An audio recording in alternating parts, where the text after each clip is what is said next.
Hi students, welcome to முப்படை training academy.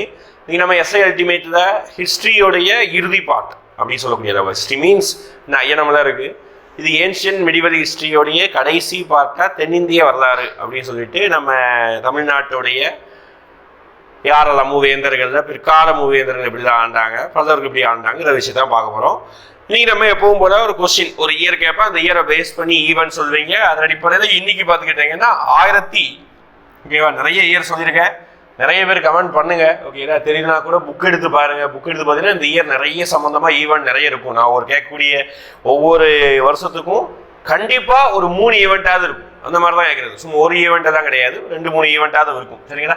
அப்போ இன்னைக்கு நம்ம சொல்லக்கூடிய ஒரு இயர் என்ன அப்படின்னு பார்த்தீங்கன்னா 1934. ஓகேங்களா? இந்த வருடத்துல என்ன விஷயங்கள் தான் நடந்தது எல்லாத்தையும் மிங்கிள் பண்ணுங்க. ஹிஸ்ட்ரி கம்பேர் பண்ணுங்க, எக்கனாமிக்ஸ் எல்லாத்தையும் கம்பேர் பண்ணி சொல்லுங்க. சரிங்களா? ரைட்.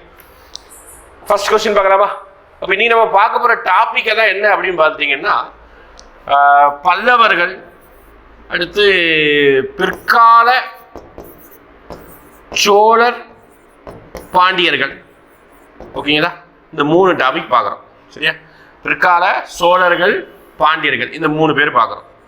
இதில் பார்த்துட்டிங்கன்னா பல்லவர்கள், இதில் பார்த்துட்டிங்கன்னா சோழர்கள், பாண்டியர்கள், சேரர்கள் எல்லாருமே ஆதி காலத்தில் தமிழ்நாட்டை ஆண்டிருப்பாங்க. அந்த காலம் வந்து சங்க காலம். சரிங்களா? அந்த ஏஜ் வந்து சங்க காலம். அதில் மூவேந்தர்களாக சேர, சோழ, பல்லவங்க தனித்தனியாக சின்னம், தனித்தனியான பகுதிகள், அவங்க மன்னர் பேர் குறிக்கப்படலை. ஆனால் அவங்க என்ன பூ அணிந்தார்கள், எந்த ஊரை தலைநகரமாக வச்சுருந்தாங்க, அதெல்லாம் தெரிஞ்சது. அது சங்க காலம். ஒரு டேபிள் காலம் போட்டு நம்ம சொல்லிடலாம்.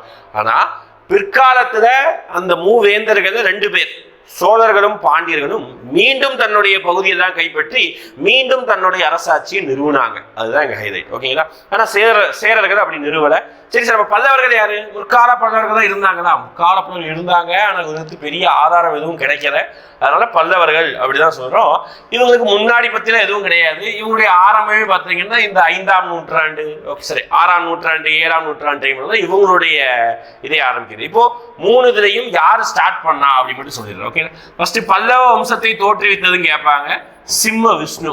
ஓகேங்களா? பல்லவ வம்சத்தை தோற்றுவித்தது யாருன்னு கேட்பாங்க, சிம்ம விஷ்ணு. அப்படின்னா இவருக்கு இன்னொரு பேர் அவனி சிம்மன் அப்படின்னு சொல்லுவாங்க. அதுக்கப்புறம் பார்த்தீங்கன்னா சோழ வம்சத்தை தோற்றுவித்தவர் சொல்லக்கூடாது, சோழ வம்சத்தை மீட்டர செய்தவர். 2 அர்த்தம் வேற இல்லை. சோழ வம்சத்தை தோற்றுவித்தவர்னா அவர் தான் உருவாக்குனார், இவர் உருவாக்குற. ஓகேங்களா? இது ஆல்ரெடி இருந்த வம்சத்தை மீண்டும் கொண்டு வந்தார். அப்ப என்ன அர்த்தம்? சோழ வம்சத்தை மீட்டர செய்தவர் யாருன்னு கேட்பாங்க, விஜயாலய சோழன். ஓகேங்களா? விஜயாலய சோழன். அடுத்து பாண்டிய வம்சத்தை மீட்டர செய்தவர் அப்படின்னு கேட்பாங்க. பாண்டிய வம்சத்தை மீண்டும் கைப்பற்றுவாரு யார் அப்படிப்பட்ட கடுங்கோன். ஓகேங்களா? சரி சார், கைப்பற்றாரு யார்கிட்ட இருந்து கைப்பற்றி இருப்பாங்க, யார் அதுக்கு முன்னாடி ஆண்டாங்க, அதுதான் கதை. ஓகேங்களா? சங்க காலத்துக்கும் இவங்களும் ரூல் பண்றதுக்கு இடையில ஒரு மிகப்பெரிய ஒரு காலகட்டம் உண்டு. ஓகே, ஒரு 200-300 வருஷம் கூடயே உண்டு. அந்த வருடங்கள்ல தமிழ்நாட்டின் பெரும் பகுதியை ஆண்டது யாரு அப்படின்னு பார்த்துட்டீங்கன்னா களப்பிரர்கள் என்று சொல்லக்கூடியவர்கள் தான். ஓகேங்களா? களப்பிரர்கள்னா அவங்களை பத்தி பெரிய அளவுக்கு ஆதாரம் எதுவுமே நம்ம இலக்கியங்களை கொடுக்கற. ஏன்னா அவங்க வந்து இலக்கியங்கள் பெரிய அளவுக்கு தோற்றுவிக்கல. அதே மாதிரி பார்த்தீங்கன்னா அவங்க சமண மதத்தையும் புத்த மதத்தையும் தான் பெரிய அளவுக்கு போட்டிருந்தாங்க. அவர்களுக்கு வந்து பார்த்தீங்கன்னா அவருடைய காலமே தமிழ் இலக்கியம் இருண்ட காலம் அப்படின்னு சொல்றாங்க. ஏன் அப்படின்னா பெரிய அளவுக்கு இலக்கியம் படைக்கிறது இருண்ட காலம் தான். ஆனால் மக்கள் சந்தோஷமா இருந்தாங்க, வரியெல்லாம் ரொம்ப கம்மியாமா களப்பிரர் காலத்துல. ஓகே, அப்ப அந்த களப்பிரர்களை தோற்கடித்து தான் இந்த பல்லவ வம்சமும் கடுங்கோன் வம்சமும் உருவாயிருக்கும். ஆனா விஜயாலய சோழன் அப்படி கிடையாது. சோழ வம்சத்தோடைய இந்த காவிரி ஆறு பாயக்கூடிய பகுதிகளில் வந்து தஞ்சாவூர், ஓகே, அந்த ஊர் பகுதிகளில் அதாவது முத்திரையர்கள் அப்படின்னு சொல்லிட்டு ஒரு இன மக்கள் இன்னைக்கு இருக்காங்க. தஞ்சாவூர் பகுதியில் முத்திரையர்கள் அப்படின்னு சொல்லிட்டு ஒரு கம்யூனிட்டி பீப்புள் இருக்காங்க. அங்கே இருக்கிறவங்க வந்து ஆக்சுவலாக வந்து தஞ்சாவூர் சுற்று வட்டாரத்தில் ரூல் பண்ணிட்டு இருந்தாங்க. அவங்க கிட்ட சண்டை போட்டு தான் விஜயாலய சோழன் சோழ வம்சத்தை மீட்டர செஞ்சிருப்பார். ஓகேவா? இப்போ யாரும் எப்போ சொல்லிட்டேன். இப்போ அதுக்கடுத்து நிறைய மன்னர்கள் வந்திருப்பாங்க. சோழ வம்சத்துல நமக்கு தெரியும், பொன்னியின் செல்வன் பணமே பார்த்துருக்கோம், ராஜராஜ சோழன். ஓகே, அப்படி பையன் ராஜேந்திர சோழன், அவருக்கு முன்னாடி சுந்தர சோழன். இதெல்லாம் வந்து சோழ வம்சத்துல இருக்கும். பாண்டிய வம்சத்துல பெரிய அளவுக்கு மன்னர்கள் பேர் குறிப்பிட்ட தகுந்த அளவுக்கு இருக்காது, ஆனால் இருக்கும். ஓகேங்களா? பல்லவ வம்சத்துல நிறைய மன்னர்களுடைய பேர் இருக்கும். சரிங்களா? ரைட், பார்க்கலாமா? கொஸ்டின் பார்க்கலாம். ஒரு சின்ன இன்ட்ரோடக்ஷன் கொடுத்தாச்சு. லாஸ்ட் பல்லவ ரூலர் அப்படின்னு நினைக்கிறாங்க. அதாவது கடைசி பல்லவ மன்னர். நான் சொல்லிட்டேன், முதல் பல்லவ மன்னரை பத்தி சொல்லிட்டேன். யாரு? பல்லவ வம்ச தோற்றுவித்தவர் யார் தான்? இவர் தான் சிம்ம விஷ்ணு. அப்படின்னா இவருக்கு இன்னொரு பேர் என்ன, அவனி சிம்மன் அப்படின்னு சொல்லுவாங்க. ஓகேவா, இந்த நம்ம பல்லவ வம்சத்து நிறைய பேருக்கு பின்னாடி வந்து சிம்மங்கிற பேர் வரும். சரிங்களா, ஆனா இங்க என்ன கேட்கிறாங்க, கடைசி பல்லவ வம்சம் தான் கேட்கிறாங்க. ஓகேங்களா, முதல் ஒரு கடைசி யாரும் தெரிஞ்சுக்கணும், அப்ரஜித்தன். இவர் தான் வந்து கடைசி பல்லவ மன்னர். இவர் வந்து சோழ அரசர் தான் ஒருத்தர் வந்து தோற்கடிப்பார். ஓகேங்களா, அதனால இவர் என்ன பண்ணுவார், இவர் கடைசி பல்லவராக இருக்காங்க. பல்லவ வம்சம்னாலே எது கடையில மட்டும்தான், தமிழ்நாடு ஆந்திராவுடைய பார்டர், வட தமிழ்நாடு முழுவதும். ஓகே, இப்போ நான் வீடியோ எடுத்து இருக்கக்கூடிய இடம் கூட ஒரு காலத்துல பல்லவ நாடு தான். வேலூர், திருவண்ணாமலை, அப்புறம் வந்து பார்த்தீங்கன்னா அப்படியே இங்கிருந்து திருவள்ளூர், சென்னை, காஞ்சிபுரம். ஓகேங்களா, காஞ்சிபுரம் தான் மெயின் சென்டரு, அதுதான் ஹெட் குவார்ட்டர்ஸ், தலைமையகமே காஞ்சின்னு சொல்லுவாங்க. அப்புறம் தான் புறமாயி போச்சு. கொஞ்சம் ஆந்திராவுடைய தெற்கு பகுதியும் சேர்ந்து இவ்வளவு தூர பகுதியை பல்லவர்கள் ரூல் பண்ணிட்டு இருந்தாங்க. அவருடைய ஆட்சி மொழியாக சமஸ்கிருதம், தமிழ் ரெண்டையுமே எடுத்துக்குவாங்க. சரிங்களா, இப்போ பல்லவ வம்சம். அடுத்து மேட்ச் த ஃபாலோயிங் பொறுத்துக. அதே பல்லவ வம்சத்துல மன்னர்களுக்கு பட்டப்பெயர். நம்ம இந்த மன்னருடைய பட்டப்பெயர் நம்ம எங்க அதிகமா படிச்சிருக்கோம், இதுக்கு முன்னாடி ரொம்ப பேக் டு 1000 வருஷம் சொல்லணும். அப்படி பார்த்தீங்கன்னா குப்த வம்சத்துல படிச்சிருப்போம். கரெக்டா இல்லையா, குப்த வம்சத்துல தான் அநியாயத்துக்கு பட்டப்பேர் வச்சிருப்பாங்கன்னு சொன்னோம். ஓகேதா, அது என்ன பட்டப்பேர் தான், விக்ரமாதித்யன். ஓகேதா, விக்ரமாங்கா, அப்புறம் நரேந்திர சிம்மர், நரேந்திர சந்திரர், சாகரி, அப்புறம் வந்து பார்த்தீங்கன்னா அஸ்வமேத பராக்கிரமா. இந்த மாதிரி வித்தியாசமா பட்டப்பேர் ஒரு 3 மணி நேரம் வச்சிருப்பாங்க. ஓகேங்களா, அங்கதான் பட்டப்பேர் அதிகமாக படித்தோம். டெல்லி சுல்தானும் இருந்தது, ஆனால் பெரிய அளவில் ஃபோக்கஸ் இல்லை. லாக்ஸ் பாக்ஸா, அலெக்சாண்டர், 2ஆம் அலெக்சாண்டர், இந்த மாதிரி சின்ன விஷயங்கள் மட்டும் கடந்து போயிட்டோம். ஆனால் காஞ்சிபுரத்தை ஆண்ட பல்லவர்கள் பட்டப்பெயர்கள் அநியாயத்துக்கு வச்சிருக்காங்க. ஓகேங்களா, அவருடைய பட்டப்பெயர்கள் கொஞ்சம் அதிகமாக படிக்கணும். ஓகே, ஃபர்ஸ்ட் பார்க்கும்போது 2ஆம் நரசிம்மவர்மன். ஓகேங்களா, மொத்தம் மகேந்திரவர்மன் 1 வருவார், மகேந்திரவர்மன் 2 வருவார். அதே மாதிரி நரசிம்மவர்மன் 1 வருவார், நரசிம்மவர்மன் 2 வருவார். நந்திவர்மன் 1 வருவார், நந்திவர்மன் 2 வருவார். ஓகே, ஆனால் இந்த 2 2 மன்னர்களும் எல்லாத்தையும் படிக்க மாட்டோம். நரசிம்மவர்மனுக்கு மட்டும் தான் 2 இடத்துல வருவாங்க 2 பேரும். அப்ப 2ஆம் நரசிம்மவர்மன் என்ன சொல்லி கூப்பிடுவாங்கன்னா ராஜசிம்மன் அப்படின்னு சொல்லி கூப்பிடுவாங்க. நேராக தான் மேட்ச் ஆயிருக்குது, ராஜசிம்மன். ஓகேங்களா, நான் ஃபர்ஸ்டே சொல்லிட்டேன், சிம்ம விஷ்ணுவோட இன்னொரு பேர் என்ன, அவனி சிம்மன். ஈஸியா தான் இருக்கு, மேட்ச் பண்ணிடலாம். ஓகே, சிம்ம இங்க சிம்மன் முடியுது, ஆரம்பிக்குது, முடியுது. அவனி சிம்மன், சிம்ம விஷ்ணு. அடுத்து 1ஆம் மகேந்திரவர்மனுடைய பட்டப்பெயர் என்ன? ஓகே, 1ஆம் மகேந்திரவர்மன் தான் ரொம்ப நிறைய பட்டப்பெயர் வச்சிருப்பாரு. பாருங்க, ஒவ்வொரு பட்டப்பெயர் காரணம் தான் சொல்றாங்க, நிறைய கதையை தான் சொல்றாங்க. சங்கீரண ஜதி, சங்கீதத்துக்கு ஜதியோட ஆடுவாராம். ஓகே, அடுத்து மத்த விதாசன், இது ஒரு புனைப்பெயர். ஒரு புக் எழுதி வச்சிருக்காரு, மத்த விதாச பிரகசனம் அப்படின்னு சொல்லிட்டு புக் எழுதியிருக்காரு. குடிகாரர்களின் மகிழ்ச்சி என்ற நூல், அந்த நூல். அந்த புக் எழுதினால இந்த புக்குடைய புனைப்பெயர் மத்த விதாசன். அடுத்து நல்ல குணங்களுடைய குணபரான். இவரை மாதிரி யாரும் ஓவியம் வரைய முடியாது, சித்திரகார புலி. அடுத்து விசித்திர சித்தன். இந்த மாதிரி ஒரு 5 பட்டப்பெயர்களை வந்து மகேந்திரவர்மன் பெற்றிருக்கிறாரு. அதுதான் மேட்ச் கரெக்டா இருக்குது. அடுத்து 1ஆம் நரசிம்மவர்மன், அவருடைய பட்டப்பெயர் பாருங்க, அவர் தான் நம்ம மாமல்லபுரம் கோயிலை கட்டியிருப்பாரு, அதனால மாமல்லன். அவர் அப்பாவை கொன்ன ஒருத்தரை, அப்பாவை தோற்கடிச்ச ஒரு மன்னரை பழி வாங்குவதற்காக வாதாபி நகரத்தை வந்து தீக்கிரையா மாத்திருப்பார். அதனால வாதாபி கொண்டான் அப்படின்னு சொல்லிட்டு இன்னொரு பட்டப்பெயர் அழைக்கிறாங்க. ஓகேங்களா, அப்போ பார்த்தீங்கன்னா 4. அப்போ கரெக்டாக எல்லாமே நேர்ல தான் மேட்ச் ஆயிருக்குது. மேட்ச் த ஃபாலோயிங் பார்க்கும்போது 1 2 3 4 ஆப்ஷன் டி. ஓகேங்களா, பட்டப்பெயர்கள் நிறைய இருக்கும். ஒவ்வொரு பட்டப்பெயர் காரணத்தோடு பிரச்சனை கொஞ்சம் ஈஸியா இருக்கும், வேற எதுவும் கிடையாது. சரிங்களா, ரைட். அடுத்து போலாமா? அடுத்து பாருங்க, பல்லவாஸ் முடிஞ்சிட்டு அடுத்து சோழர்கள், பாண்டியர்கள் பார்க்கலாம். ஓகே, தவறான ஒன்றை தேர்ந்தெடு. ஓகே, இதை பல்லவ கட்டிடக்கலையுடைய வகைப்பாடை வச்சு ராங் ஒன். ஓகேங்களா, இது வந்து தப்பா இருக்கு. இப்போ பல்லவர்களுக்கு கட்டிடங்கள் பெரிய அளவு கட்டினாங்களா? நிறைய கோவில் கட்டியிருக்காங்கப்பா. காஞ்சிபுரம்னால என்ன சொல்லுவோம், கோவில்களின் நகரம். சரி, கோவில் நகரம் அப்படின்னு சொல்றோம்ல, ஏன் அப்படின்னு பார்த்தீங்கன்னா நிறைய கோவில் இருக்குது. காஞ்சிபுரம் தலைமையகமாக வச்சாண்டனால எக்கச்சக்கமான கோவில்கள் காஞ்சிபுரத்தோட சுற்று வட்டாரத்தில் வித்தியாசமான சிற்பக்கலை நுணுக்கத்தோட கட்டியிருக்காங்க. மாமல்லபுரம் கோவில் தான் பார்த்தீங்கன்னா மிகப்பெரிய சிற்பத்துக்கு வந்து உச்சக்கட்டத்தை தொட்ட இடம் அப்படின்னு சொல்லலாம், அந்த அளவுக்கு இருந்தது. எனவே இப்போ நிறைய கோவில் கட்டினாங்க. அதுல ஒவ்வொரு மன்னர்களும் ஒவ்வொரு ஸ்டைல கோவில் கட்டியிருப்பாங்க. சார், கோவில் கட்டுறது என்ன சார் ஸ்டைல் அப்படின்னா, ஒரே கதை வச்சு கோயில் கட்டுறது ஒன்று இருக்குது. நிறைய சின்ன கதை தான் எடுத்து கட்டுமான கோவில் கட்டுறது இருக்குது. பெரிய பாறை இருக்கும், அந்த பாறையை குடைஞ்சு கோயில் கட்டுறது இருக்குது. இந்த மாதிரி நிறைய ஸ்டைல், அதுதான் ஆர்கிடெக்சர் ஸ்டைல்னு சொல்கிறோம். ஒவ்வொரு மன்னர்களும் ஒவ்வொரு விதமான ஃபாலோ பண்ணியிருக்காங்க. அங்கே அதுதான் கொடுத்துருக்காங்க. இது சரியா இருக்கா பார்க்கலாம். ஓகே, ஃபர்ஸ்ட் பாருங்க, பாறை குடைவரை கோவில் அப்படின்னா மகேந்திரவர்மன். இது கரெக்டு தான். ஓகே, பெரிய பாறை இருக்கும், அந்த பாறையை குடைஞ்சு தான் கோவிலை கட்டியிருப்பாங்க. அதுதான் பாறை குடைவரை கோவில். Okay, correct. இது 2வது, ஒற்றைக்கல் ரதங்களும் சிற்ப மண்டபங்களும் யார் கட்டினா மாமல்லன் யாரு இப்பதான் பார்த்தோம். 1ஆம் நரசிம்மவர்மன் தான் மாமல்லன். ஒரே கல். ஓகேங்களா, ஒரு பெரிய கல், இந்த மாதிரி பாறை கல் இருக்கும். அந்த யோசிச்சு பாரு, அந்த காலத்துல அந்த பாறை கல் ஒரே கல் தான். அந்த கல்லை அப்படி கரெக்டாக அது ஒரு தேர் மாதிரி ரதம் மாதிரி வடிக்கணும். எங்கேயாவது ஒரு இடத்துல ஒரு பொட்டு டேமேஜ் ஆகிட்டுனா போச்சு, அந்த கல்லையை தூக்கி போட்டு ரீப்ளேஸ் பண்ணணும். அப்போ அந்த அளவுக்கு ஒரு தடவை கூட டேமேஜ் ஆகாமல் நச்சுன்னு அந்த இடத்துல வந்து ஒற்றை கல் ரதத்தை வந்து உருவாக்கியிருக்காங்கப்பா. ஓகேங்களா? இதெல்லாம் வந்து சும்மா சொல்கிறது கிடையாது, உண்மையாகவே இது ஒரே கல் தான், எங்கேயும் வச்சு ஒட்டி வச்சு அதெல்லாம் கிடையாது, ஒரே கல். Okay right. அப்போ இங்கே ஒற்றை கல் ரதம் சிற்ப மண்டபனாலே முதலாம் நரசிம்மவர்மன் இழைக்கப்படக்கூடியது இரண்டாம் நரசிம்மவர்மன், நான் முதலாம் சொல்லிட்டு இரண்டாம் நரசிம்மவர்மன் மாமல்லன். ஓகேங்களா? அடுத்து பார்த்துக்கிட்டிங்கன்னா சரிப்பா முதலாம் நரசிம்மவர்மன் தான் இங்கே பார்த்தோம். எஸ் இல்லை, முதலாம் நரசிம்மவர்மன் தான். இரண்டாம் நரசிம்மவர்மன் பார்த்துக்கிட்டிங்கன்னா என்ன சொல்கிறோம், ராஜசிம்மன் சொல்கிறோம். ஓகே, அப்போ வந்து ஒற்றைக்கல் ரதம்னா முதலாம் நரசிம்மவர்மன். அடுத்து கட்டுமான கோவில் பாருங்களேன், ஃபர்ஸ்ட் 2 இடத்துலையும் பெரிய அளவுக்கு டெக்னாலஜி ஏதோ ஒரு வளர்ச்சி இல்லாததுனால தொடக்கத்தில் ஒரே பாறை குறைஞ்சுதான் கோவில் கட்டினாங்க. ஆனால் காலங்கள் போக போக இரண்டாம் நரசிம்மவர்மன், அதான் ராஜசிம்மன், நந்திவர்மன் இவங்களுடைய காலகட்டத்தில் கொஞ்சம் தொழில்நுட்பம் வளர்ந்ததுனால எல்லா கதையும் அங்கங்க இருந்து எடுத்து வந்து அதை ஒரு கோபுரம் மாதிரி செஞ்சு ஒரு கோவில் மாதிரி கட்டியிருக்காங்க. அதுதான் வந்து கட்டுமான கோவில்கள். அதை கட்டினதும் ராஜசிம்மன், நந்திவர்மன் தான். ஓகேங்களா? கைலாசநாதர் கோவில், காஞ்சிபுரம் வைகுண்ட பெருமாள் கோவில் இதெல்லாம் கட்டியிருப்பாங்க. சரிங்களா? அப்போ இது எல்லாமே கரெக்டாக தான் இருக்கு, தவறானது எதுவுமே இல்லை. அப்போ மேற்கண்ட எதுவும் இல்லை. ஓகேவா? பல்லவ கட்டிட கதையில் எதுவும் தவறு இல்லை. எடுத்து போலாமா? அடுத்து வந்துருக்கு பாண்டியர். ஒரு சங்க காலத்துல இருந்து ஒரு கொஸ்டின் எடுத்திருக்கேன். சரிங்களா? சங்ககாலமும் படிக்கணும், அதுல இருந்து ஒரு கொஸ்டின் எடுத்திருக்கேன். ஓகே, சங்க காலம்னா சேர சோழ பாண்டியர்கள் ஒரு சின்னம் முக்கியம். சேரனுடைய சின்னம் ஓகேங்களா என்ன அப்படின்னு பார்த்தீங்கன்னா, அவர்கள் வந்து பார்த்தீங்கன்னா மலை பிரதேசங்கள் இருக்கனால வில்லு அம்பு, அதுதான் அவருடைய சேரனுடைய சின்னம். சோழர்களுடைய சின்னம் காவிரி, வற்றாத ஜீவநிதியான காவிரி ரூல் பண்றாங்க, பாயும் புலி, அதுதான் அவர்களுடைய சின்னம்.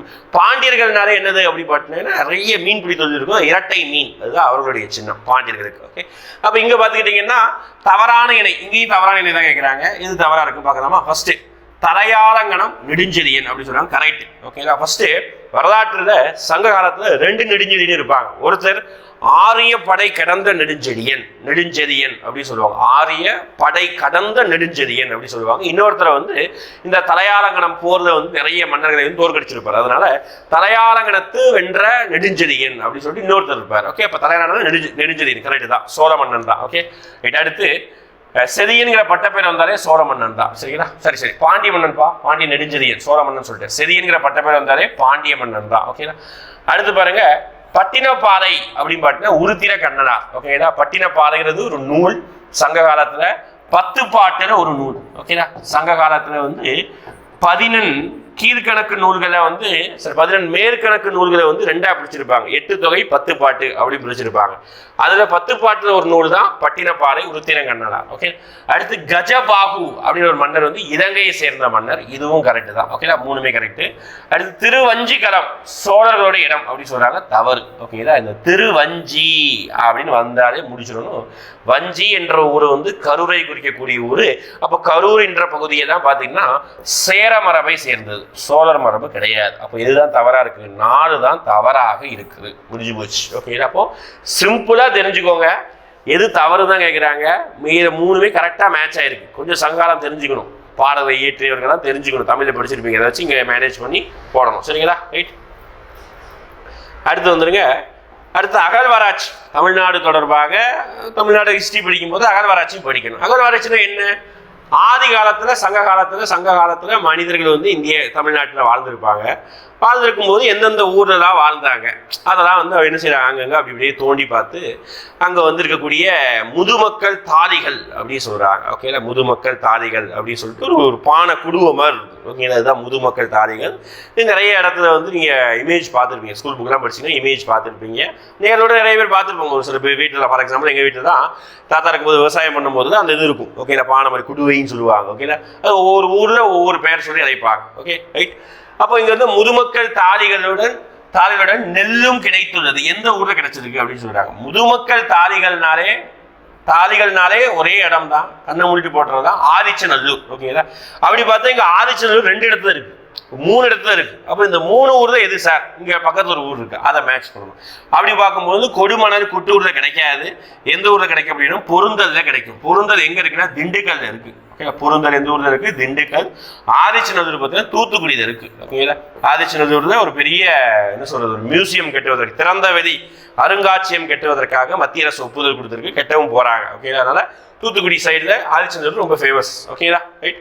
அங்கே வந்து முதுமக்கள் தலையிலும் பொருந்ததை கிடைச்சிருக்கு. புக்கில் இருக்கு, 9th புக்கில் இருக்கு. சரிங்களா? அடுத்து நான் ஃபர்ஸ்ட் சொன்ன கொஸ்டின் இங்கே வந்துட்டு பிற்கால சோழ வம்சத்தை மீட்டர செய்தவர். ஃபர்ஸ்ட் சொன்ன கொஸ்டின் ஆரம்பிக்க முன்னாடி சொன்ன இன்ட்ரோடக்ஷனாக பிற்கால சோழ வம்சத்தை மீட்டர செய்தவர் கண்ணை முற்றி போட்டு விஜயாலய சோழன். அவ்வளவுதான். விஜயாலய சோழனுக்கு அப்புறம் தான் நிறைய பேர் வராங்க. ஓகே, அது எது விஜயாலய சோழன் உருவாகும் பொழுது உறையூர் மட்டும்தான். ஓகேங்களா? அந்த ஊர் பகுதி மட்டும்தான் கைப்பற்றிருக்கிறாங்க. அப்புறம் அப்படியே தொடர்ந்து பராந்தக சோழன் அவர் தான் எதை விரிவுபடுத்துறாரு, மதுரையை தான் போயிட்டு அடிச்சு நோக்கி பாண்டியரை அடிச்சு நோக்கி கைப்பற்றாரு. அந்த போர் ஓகேங்களா அதுதான் தொடர்ந்துகிட்டே இருக்குது. அதுதான் பொன்னியின் செல்வன் கதை. ஓகேங்களா? சொல்லுவார் அந்த வீரபாண்டியனை வந்து கொண்டுட்டாங்க, தலையை வெட்டிட்டாங்க, அங்கே அவர் வந்து இங்கே தலையை வெட்டியிருப்பாரு. இந்த ரிவேதரி ஓகேங்களா பழிவாங்கும் போர் எல்லாமே வந்து பராந்தக சோழனால் ஆரம்பிக்கப்பட்டது தான். எதை வந்து விரிவுபடுத்தியிருப்பாங்க. அப்புறம் பின்னாட்களில் வந்து நம்ம சுந்தர சோழன், அதுக்கப்புறம் அவருடைய பையன் பொன்னியின் செல்வன், அதாவது ராஜராஜ சோழன், ஓகேங்களா அவர் பையன் ராஜேந்திர சோழன், இவங்கெல்லாம் வந்து வந்ததுக்கப்புறம் ரொம்ப ஸ்ட்ராங் ஆயிரும். சோழ வம்சம் மிகப்பெரிய அளவு ஸ்ட்ராங் ஆயிரும். அவருடைய கடற்படை, அவருடைய கலற்படை தான் அடிச்சிக்க முடியாது, அந்த அளவுக்கு ரொம்ப ஸ்ட்ராங்காக இருக்கும். சரிங்களா? அப்போ விஜயாலய சோழன் வந்தவர்கள் தான் அப்படியே வந்துட்டே இருப்பாங்க. கடைசி ஒரு கட்டத்தில் வந்து விஜயாலய சோழனுக்கும் அந்த ராஜராஜ சோழன் இருக்கும் போதே அவர்களுக்கும் சாளுக்கிய மன்னர்களுக்கும் திருமண உறவு ஏற்படும். ஓகேங்களா? யாரு நம்ம ராஜராஜ சோழனுடைய பொண்ணுக்கு வந்து சாளுக்கிய வம்சத்தோட திருமணம் செஞ்சு வைப்பாங்க. அதுக்கப்புறம் பார்த்தீங்கன்னா அங்க கிடக்கக்கூடிய ஒரு பையனுக்கும் ராஜேந்திர சோழனுடைய பொண்ணுக்கும் கல்யாணம் பண்ணுவாங்க. ஓகே, இந்த மாதிரி வாரிசு வழிமுறையில பிறந்த ஒரு மன்னன் தான் சோழ சாளுக்கிய வம்சத்தை உருவாக்குறாரு. அவர் தான் யாருன்னு பார்த்தீங்கன்னா சுங்கம் தவிர்த்த சோழன் அப்படின்னு சொல்லக்கூடிய முதலாம் குலோத்துங்கன். புரியுதா? முக்கியமானதுதான் முதலாம் குலோத்துங்கன் என்ன வம்சத்தை உருவாக்குனாரு? சோழ சாளுக்கிய வம்சத்தை உருவாக்குனவர். ஓகேங்களா? அதுக்கு முன்னாடியே அந்த ஸ்டோரி ஆரம்பிக்கும், ஃபேமிலி ட்ரீன்னு சொல்லுவாங்க. ஓகேங்களா? கிளாஸ்ல அதை பத்தி நம்ம பேசியிருப்போம். ரைட். அடுத்து இந்த பகை தொடர்ந்துகிட்டே இருக்குது. இது பாண்டிய வம்சத்துல எப்படி உருவாகுது அடுத்தடுத்து பார்க்கலாம். அப்போ முதலாம் ராஜேந்திர சோழன் வேத கல்லூரியை எந்த கிராமத்தில் நிறுவினார்? ஓகே, வேத கல்லூரினா ஒரு காலேஜ். ஓகே, காலேஜ் மீன்ஸ் இப்போ இருக்கிற மாதிரி காலேஜ் கிடையாது. அந்த காலத்துல வேதங்களை படிப்பதற்காக ஒரு கல்லூரி மாதிரி ஒரு அமைப்பு வச்சிருந்தாங்க. அதை வந்து முதலாம் ராஜேந்திரன் எங்கு துவங்கியிருந்தார் அப்படி பார்த்தீங்கன்னா எண்ணாயிரம் அப்படி ஒரு கிராமத்துல தான் துவங்கியிருப்பார். எண்ணாயிரம் என்ற இடத்துல தான் வேத கல்லூரி, வேதங்களை படிப்பதற்காக. ஓகேங்களா? அடுத்து 8000 சமணர்களை கழுவேலி ஏற்றியதாக கருதப்படும் பாண்டிய மன்னன் யார்? ஓகே, கழுவேலினா என்ன சார்?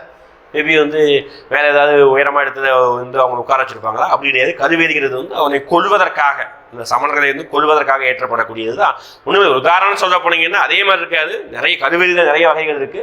உதாரணம் தசாவதாரம் படத்துல அந்த கமலை வந்து தொங்க விடுவாங்க, அந்த கதை மட்டும் கண்டால் படத்துல, அது கூட ஒரு டைப் ஆஃப் கழுவேலி தான்.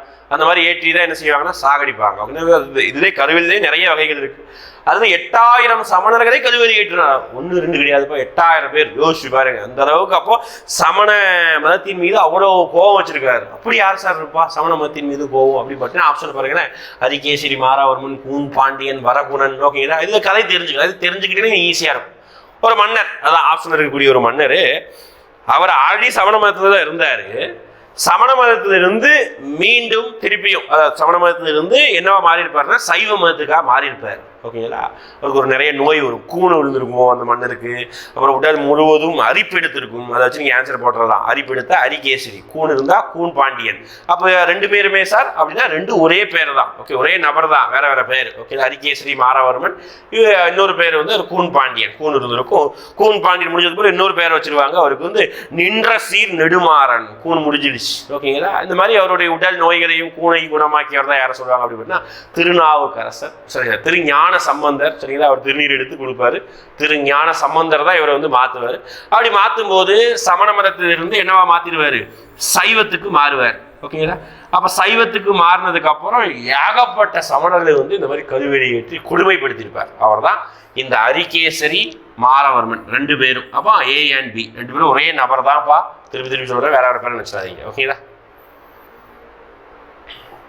அடுத்து Pandya kings are traditionally called as. Pandya மன்னர்கள் பாரம்பரியமாக எவ்வாறு அழைக்கப்படுகிறார்கள்? பாண்டியர்கள் நம்ம படிக்கிறோம், ஆனா பாண்டியர்களுக்கு பாரம்பரியமாக ஒரு பெயர் இருக்கு. ஆப்ஷன் பாருங்க, மாவீரன். இப்படி அடிப்பாங்களா? மாவீரன் ஒரு நிறைய பசங்க வேற ஏதாவது ஞாபகம் வரும்.